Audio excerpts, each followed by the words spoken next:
और मैं ये सेकंड क्लास में आपको ये जो तीन भुजा है यहाँ तक तो समझा दिया था, अब इससे जस्ट आगे बताने वाला हूँ। ठीक है, देखिए पहला बात मैं बताने वाला हूँ अभी आपको त्रिकोणमितीय अनुपात। क्या बताने वाला हूँ? त्रिकोणमितीय अनुपात। अब आप पूछे भाई जी क्या होता है, क्या क्या होता है त्रिकोणमितीय अनुपात? तो देखो जो ये समकोण त्रिभुज है मतलब कितना भुजा? तीन भुजा। कौन? तीन कोण। अब सबसे बड़ी भुजा कर्ण। अब यह जो तीनों भुजा है, पहला भुजा लंब, आधार और कर्ण, इन तीनों भुजा को के बीच एक स्पेशल संबंध है। इन तीनों भुजा को अनुपात जो है ना, इसमें दिया गया अलग अलग करके अनुपात करके उसका एक स्पेशल फीचर दिया गया, स्पेशल नाम दिया गया। देखो यहाँ का मान लंब लिया और नीचे में लंब और कर्ण का अनुपात है, इसका एक स्पेशल नाम, खास नाम, उसका बोल दिया साइन थीटा। समझ आ रही है? सच में ना। देखो दूसरा आधार लिया, अब आपको देखो आधार और कर्ण का अनुपात हुआ, इसका क्या अलग नाम, उसको बोल दिया cos थीटा। अब इसको लिया था, इसको लिया था, अब क्या किया, इसको लिया लंब और आधार, इसका एक अलग खास नाम, क्या नाम? tan theta. अब आप देखिए कि त्रिकोण अनुपात क्या हुआ, भुजा के अनुपात का जो स्पेशल नाम था ना, उसी को क्या बोले हम? त्रिकोण अनुपात। जैसे लंब बटा कर्ण sin थीटा, आधार बटा कर्ण cos थीटा, लंब बटा आधार tan थीटा। अब आप देखो यहाँ पर कि ये त्रिकोणमितीय अनुपात मेन जो है ना, मेन वो यही तीन है, मेन यही तीन है, मेन अनुपात यही तीन है।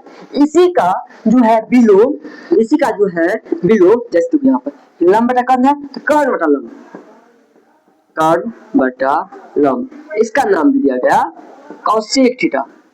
कौन सा थीटा? कौशिक थीटा। दूसरा इसी है क्या?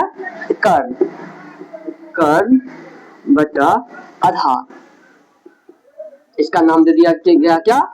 Sec theta.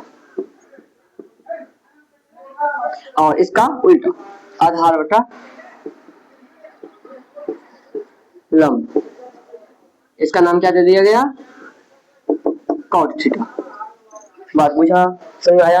अब देखो यहाँ पर कि इस तरह से आपको पता चल गया होगा कि त्रिकोणमितीय अनुपात में क्या होगा, 1 2 3 4 5 6, यानी पूरा टोटल मोटा मोटी क्या अनुपात हुआ? 6 को।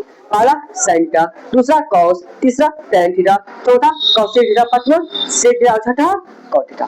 अब आप पूछोगे sin थीटा लंब बटा कर्ण, cos थीटा आधार बटा कर्ण, tan थीटा लंब बटा आधार, sec थीटा आधार बटा कर्ण बटा आधार, cosec थीटा कर्ण बटा लंब और cot थीटा आधार बटा लंब। अब आप बोलोगे भाई जी भारी याद नहीं है, कोई बात नहीं होगा, उसका भी ट्रिक है। देखो आपको ये तो याद होगा LAL लाल बटा का याद होगा, ये हो जाएगा, भारी है असल है ना। देखो क्या याद हुआ है, लाल का LAL बटा का। अब यहाँ पर देखो कि L4 यहाँ पर जो है ना, यहाँ पर आपको लंब को L मानना है, F को आधार मानना है और K को कर्ण मानना है। अब देखो यहाँ पर कि यहाँ क्या है, L यानी लंब, K यानी कर्ण। अब लंब बटा कर्ण sin थीटा, आधार बटा कर्ण cos थीटा, लंब बटा आधार tan थीटा। तो आपको ये सीरियली जैसे sin theta cos theta tan theta याद रखना है, याद रख लोगे सीरियली क्या रखना है, sin थीटा cos थीटा और tan थीटा के नाम याद। अब देखो जब सीरियल याद आए, साइन शुरू में साइन यानी लाल बटा टक्का, शुरू में अल्फा नीचा में के था लंब बटा कर, दूसरा में क्या था कॉस थे, कॉस मतलब देखो लाल बटा कक्का यानी लाल LAL, शुरू के बीच में गया ए बटा नीचा में के, तो आधार बटा कर्ण, आधार बटा कर्ण क्या हो जाएगा कॉस थीटा, तीसरा क्या है लंब बटा आधार, ये क्या हो गया tan। क्लियर? नहीं भाई नहीं चल रहा है इसमें, चला था